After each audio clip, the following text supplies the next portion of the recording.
friends. Hello, hi, how are you? I hope you guys are having an amazing day today. Hello, hi, how are you? First of all, if you hear any like wind or rain, we're in a windstorm right now, so I'm so sorry. And second of all, today's candle of the day is going to be Cuffing Season from Forever Mood. This is from their like very first collection that they dropped, which low-key, this collection, the very first one, and the Sweethearts collection, like the pink candles, have been my two faves. This is such a good one. But today's video is going to be a little bit different and a little interesting. I'm very excited for this.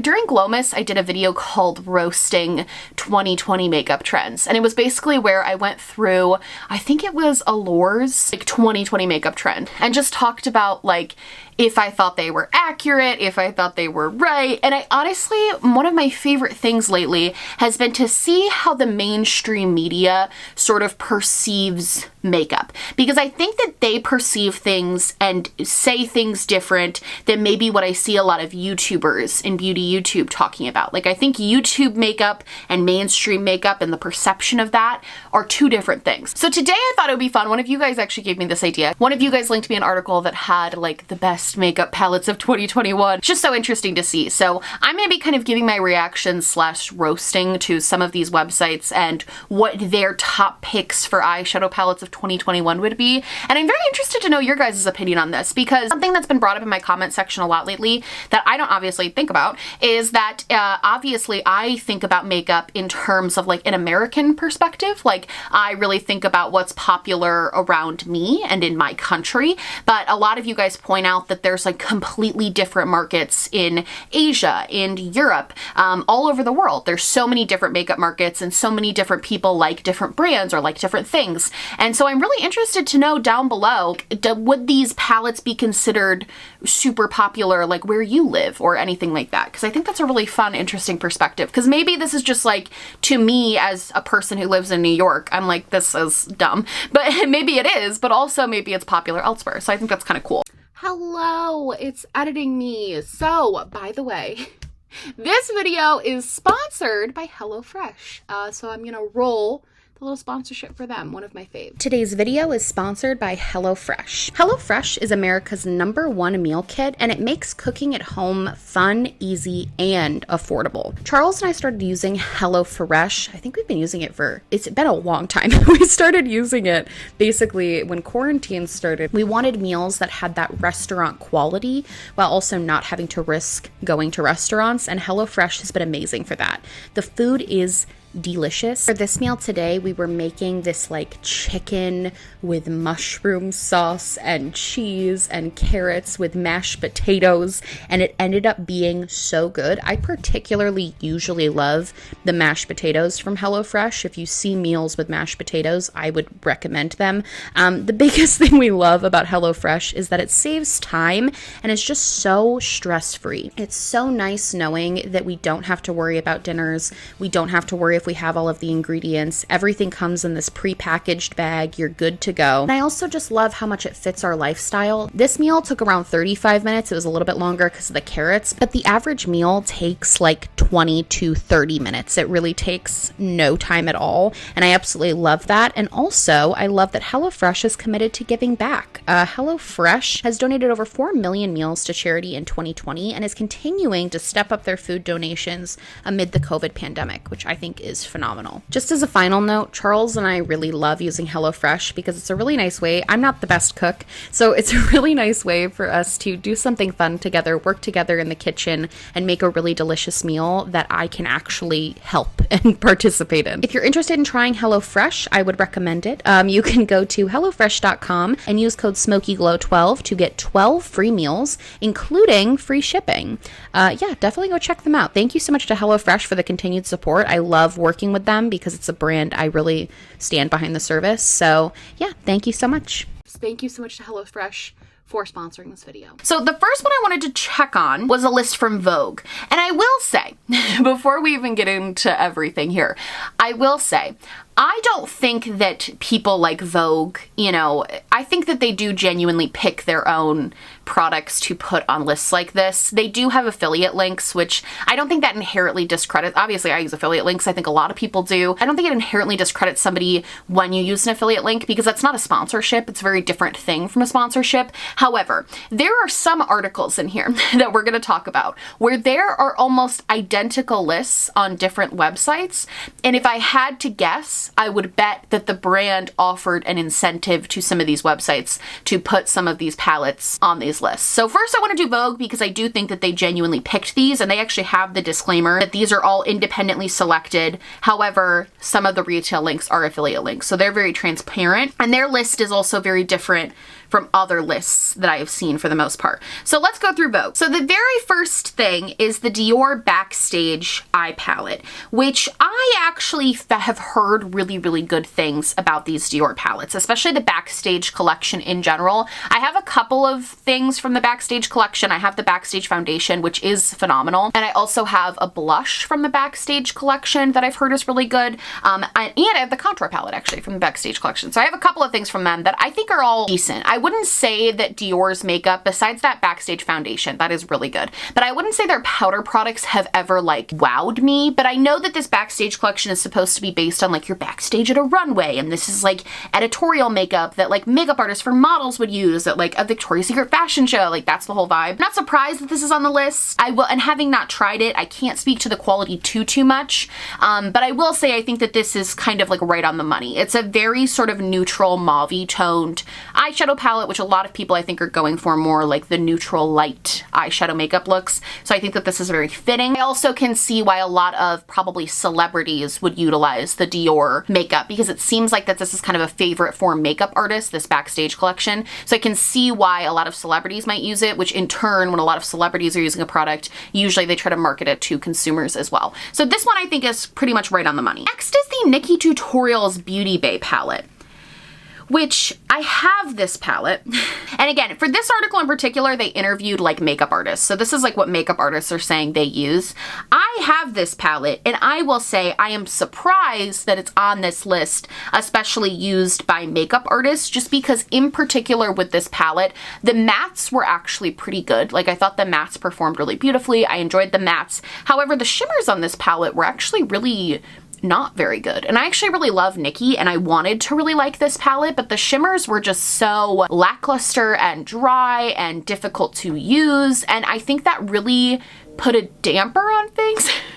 Like, I really wanted to like the palette because I thought it looked pretty, but the shimmers were just not it. So I'm curious if maybe a makeup artist would have like a different technique, but for me, I'm very surprised this palette would be on any sort of best list just based on how poorly the shimmers performed. And I know a few other people who have said similar things about that. My friends have this palette. I've seen reviews where they say the mattes are beautiful, but the shimmers are where it kind of falls flat. So I'm actually surprised to see this here. Another palette I was surprised to see on here is the Lorac Pro Noir palette. And this is just a basic neutral palette. I will say, I think that Lorac is such an interesting brand because they definitely had those pro palettes that were so hyped up and like so popular, and then all of a sudden nobody talked about them again. And I don't really know what happened because based on I had some of those pro palettes, the quality was pretty phenomenal. And honestly, they're still putting out similar stuff that they used to.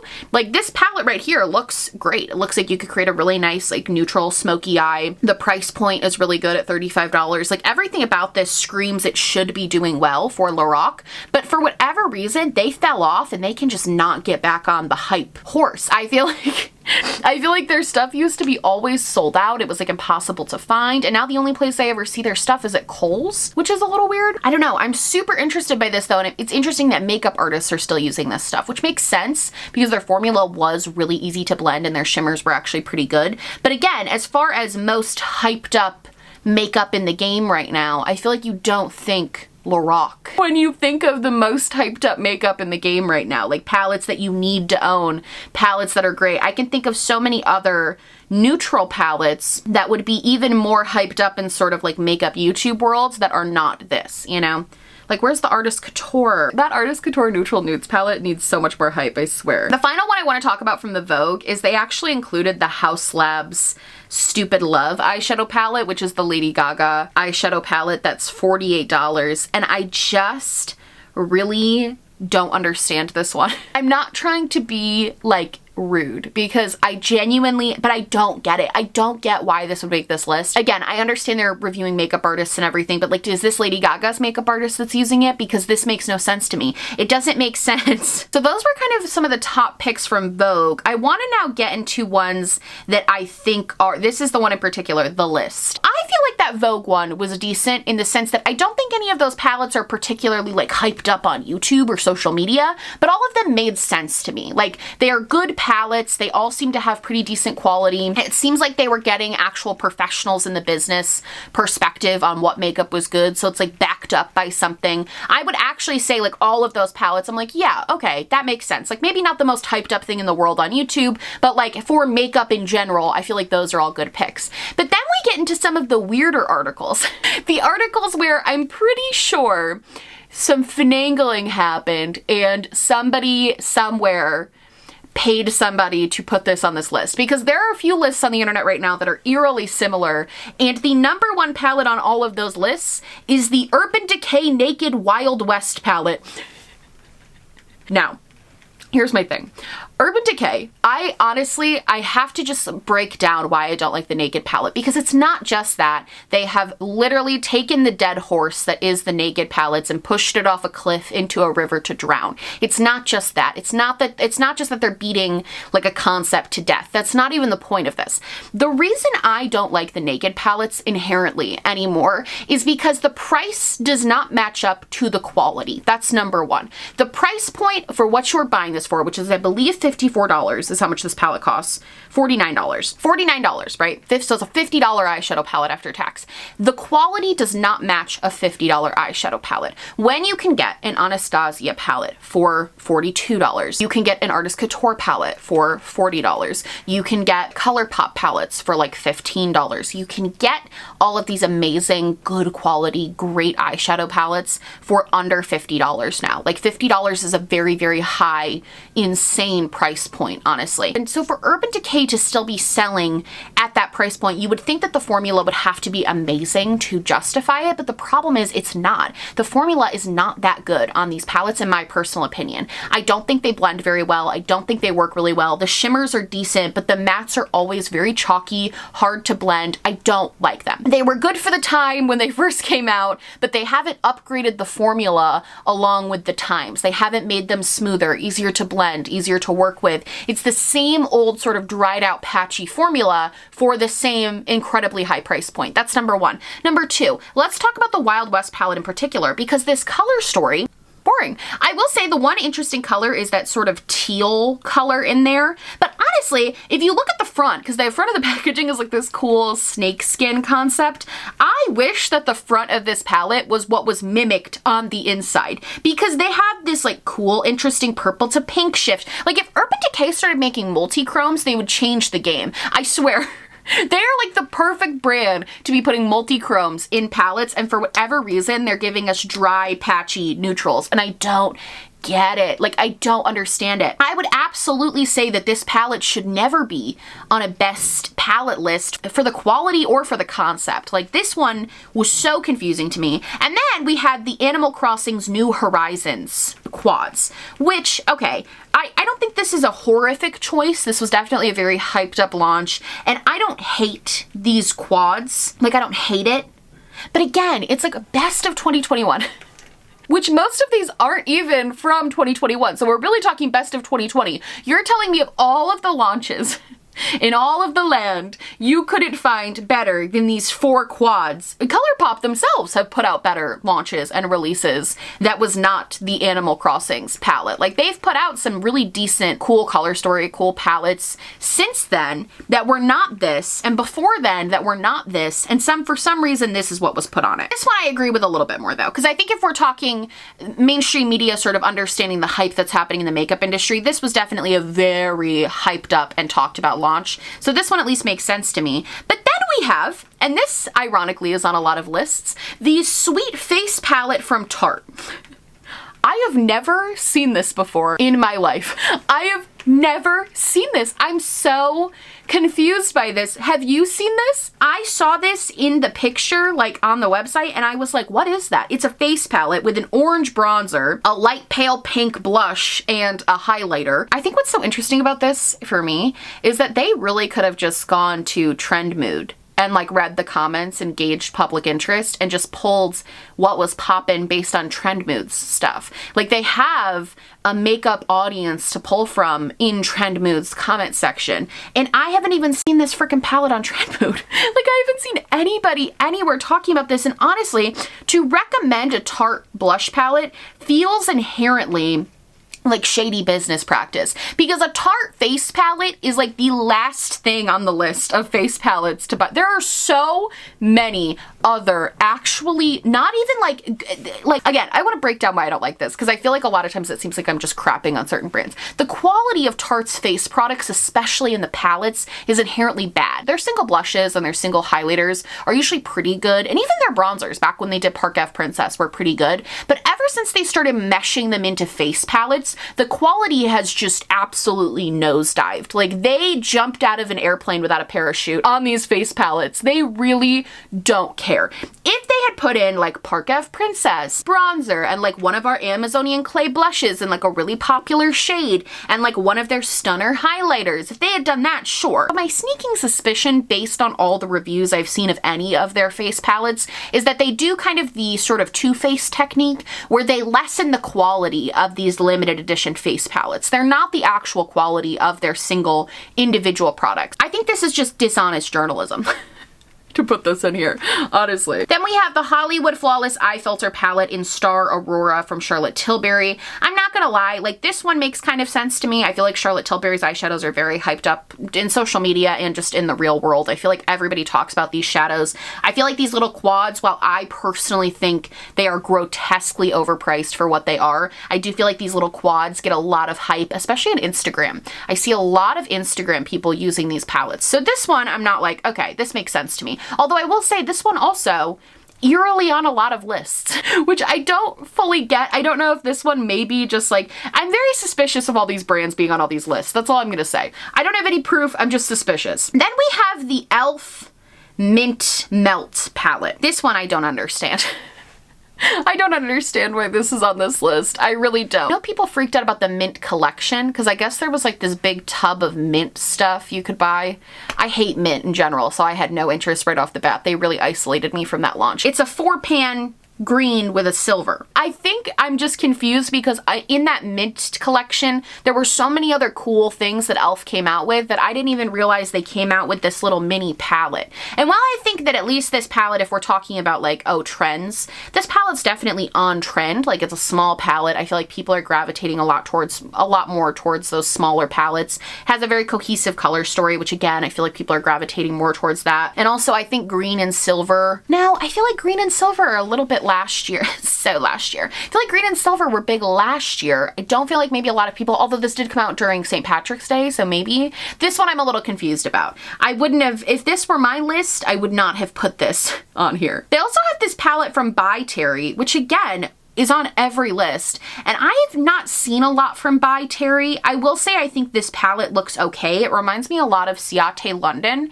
Like I'm getting strong Ciate London vibes from this palette. I don't think it's horrible. It seems like it's an all shimmer palette with like a couple of mattes, which is a little just kind of weird. I'm not a big fan of big palettes that have like shimmers unless they're transforming shimmers, like they're like glitters or transformative shimmer shades that are like duo stuff like that. Like the quads from Pat McGrath are a great example of like all shimmer that I enjoy. This just feels like all sort of shimmer shades, not even like shimmer glitter shades. So I'm a little confused by it. I'm also confused about like what type of look you would get. I'm also confused about the theme. It's the romance in France. They have like firework emblems. I also hate when brands put that stupid brush in it. I hate that so much. Yeah, I don't know if I would consider this one the hottest makeup of 2021. And also by Terry, I'm looking at you because I feel like you're another one that shaded your way onto these lists somehow. Also on this list, we have the Huda Beauty Gold palette, which I just have to say, again, there are other mini palettes that she came out with that I feel like got way more hype than this particular one, this gold one. I feel like there were other ones that came out that were like better color stories, just like better formulas. And I have to say, as far as these 9-pan goes, I feel like people either love them or hate them. Personally, I'm not a fan of the 9-pans. I feel like they're a very dry, sort of patchy formula, which I inherently dislike. Like, I just don't like formulas like that. But I also know some people really, really enjoy them and have a lot of success with them. So I will say, I think that these Huda Beauty palettes in general, as far as like what I've seen on YouTube makeup, it's definitely very split down the middle. But yeah, this one I'm not sure why it would be on the list. I also think the funniest one on this list is the Pat McGrath palette that was 18 shades. That was their holiday palette. That was pretty much universally disliked by people in the community.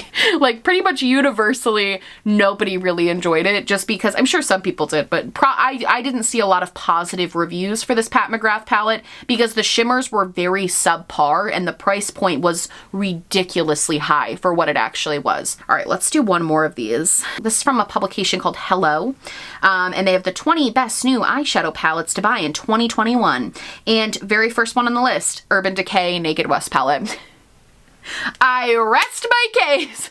Next, they also have the Ciate I Am Woman eyeshadow palette, which I don't hate this eyeshadow palette, actually. I like the pinks and purples. I'm just not a fan of Ciate. I haven't heard a lot from Ciate in a while. I feel like there was a minute where they were popular. They did that collab with Chloe Morello that I know got a little bit of hype. But as far as Ciate goes, I feel like they produce sort of like overpriced BH Cosmetics makeup, especially their palettes. I feel like their palettes look eerily similar to BH's in color story and sort of concepts and packaging. So when there's such a comparable brand at such a cheaper price, also notice it's interesting just on an affiliate level. I find it interesting how some of these magazines have these palettes linked. Like, for example, they didn't link this palette through like Sephora. They linked it where you could buy it through ASOS.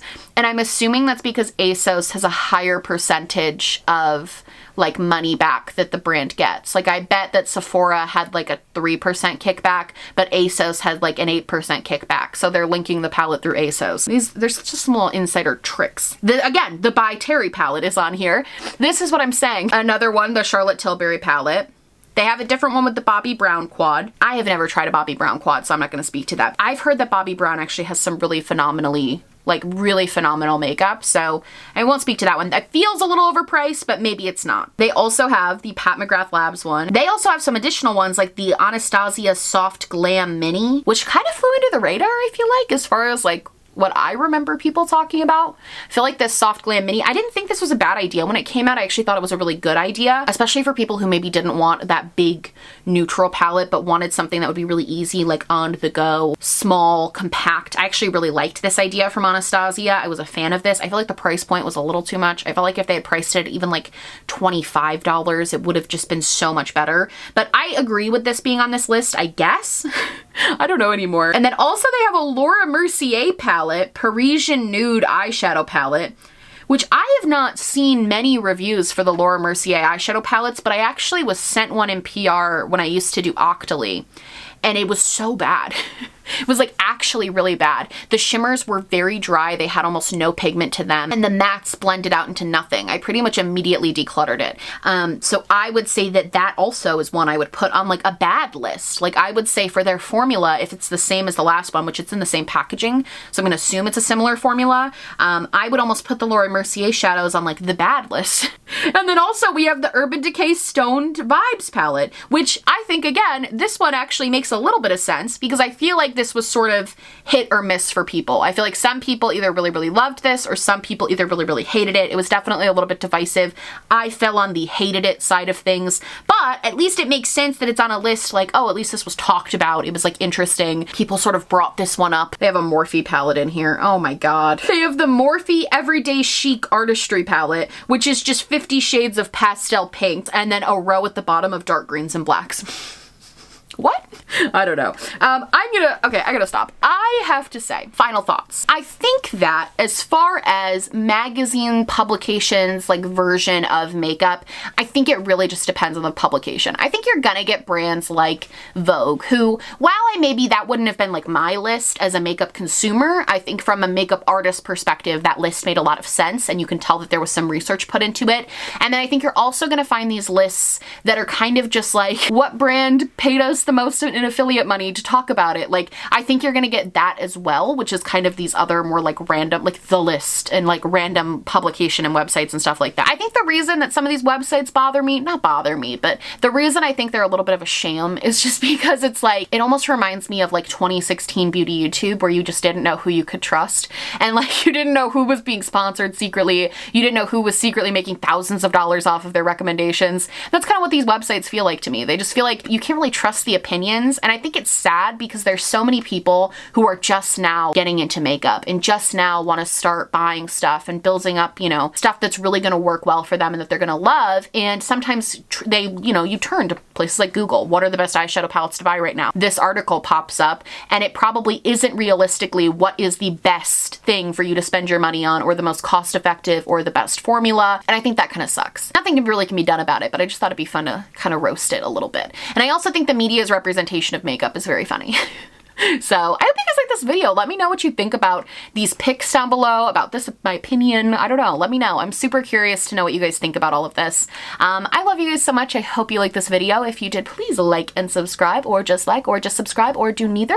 Honestly, just so happy you're watching me. Thank you so much for being here. My merch, my social media, and everything I am wearing on my face will be linked down below, along with links and information about the rise in Asian hate crime since the COVID-19 pandemic started. Super important. Stay informed, stay involved. I love you guys so much, and I will see you in the next one. Bye!